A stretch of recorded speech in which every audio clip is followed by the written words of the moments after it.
Okay, guys. The first oil that we're going to go over that I had tested, 12/7 of 22, is Liquid Molygen.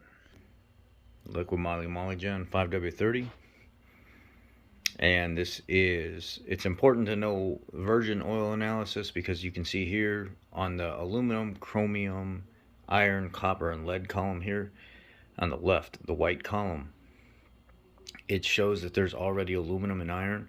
These are sometimes residuals that can be in oil, so that would be counted as wear in your engine if you didn't know any better and you sent off a used analysis test. So it's why it's always good to know and see your numbers ahead of time. So aluminum is one, iron is one, molybdenum, which is a additive protectant, anti-wear additive, is 157. Decent number.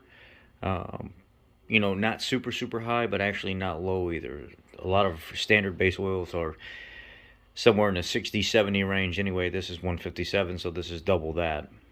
And boron is 94. It is a detergent dispersant and metal protectant also. Calcium, magnesium, also a detergent dispersant, and phosphorus and zinc are pretty decent. Not too low, not real high, nothing to really brag about, but they are also anti-wear additives.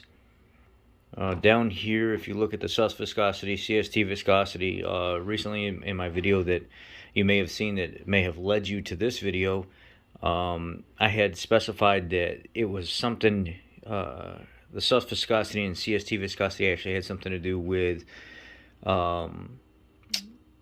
heat, what it can handle and stuff, and shearing, which I explained that completely wrong. What I should have said is it's an operating temperature that they get the oil up to, and then they pass it through an orifice, and they get a rating based on the viscosity.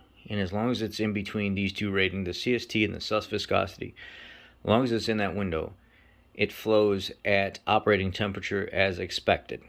Now, those temperatures can increase or decrease the flow based on what the oil temperature is what I should have said.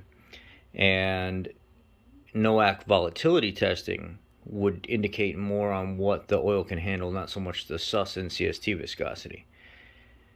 So this right here is basically oil that's passed through an orifice at a given rate, and you come up with a number to see how it flows. That's what that is. If you look at your silicone and sodium right here, silicone or silicon is a Silicone is normally an indicative of debris that's being sucked in, like a bad air filter or like a air filter that's not filtering very good. I did a test in the past with a Canon air filter, and my silicon rate was up to almost 40, which is extremely high.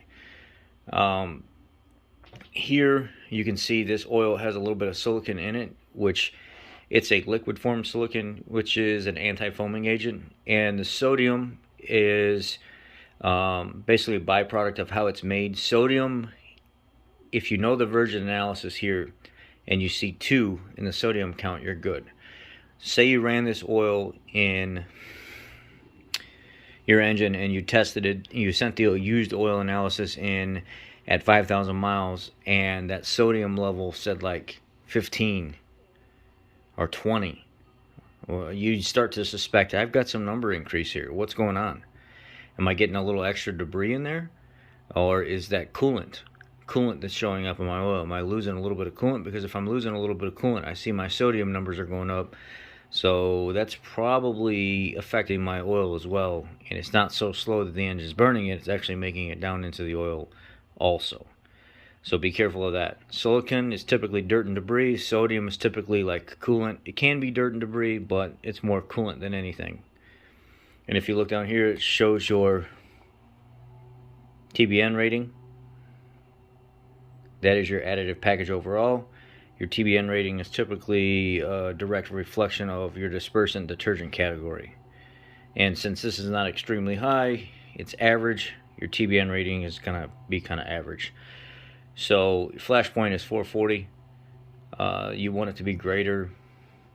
Pretty sure they want it to be greater than 410. Let's see here. This oil is a pretty decent oil. I've seen a lot of people talk about this oil on the market. Stuff like, oh, you got to get liquid Molygen. It's the best stuff ever. It's the best stuff ever. It's good oil, but it doesn't. I don't see anything on that chart that indicates that it would be the best stuff ever. I've seen oils that are cheaper than the liquid moly that have a much higher additive package than that. So if you're looking for extra protectant stuff in your oil, I don't see anything crazy about that oil that says, oh my god, liquid moly, it's German made, is 100% pure synthetic. No. German made, maybe 100% pure synthetic. No. You wouldn't be able to afford 100% pure synthetic oil. Maybe has some synthetic in it. The bottle actually says that it's 100% synthetic, and it's not. If you look at the MSDS chart, 100% synthetic, and you break down actually what you're seeing, you're not going to see that it's 100% synthetic oil. It's just good oil. It's got a green tint to it, a little bit higher moly package than normal, but again, decent oil, nothing to really brag about. Got a good additive pack, and yeah, that's pretty much it. So that's the virgin oil analysis that I had when I sent in the liquid moly for testing. Thanks, guys.